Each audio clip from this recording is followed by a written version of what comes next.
te loolu Serigne Touba wax na ko ci Matlabul Fawzeyni nal ña nga xamante ni defar nañ loo xam ni kenn tegagu ci bët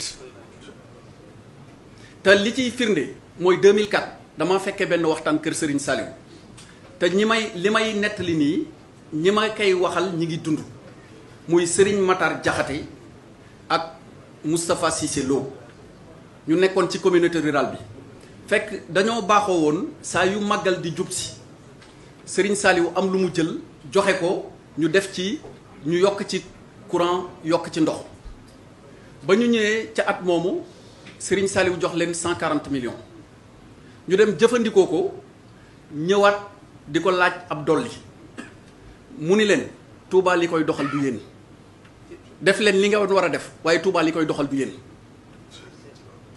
foofu nag si le président de la République Macky Sall nekk lépp lu mu war a def digganteeg Touba dina ko def waaye lii doxal Touba sotti na démb tey door a ñëw.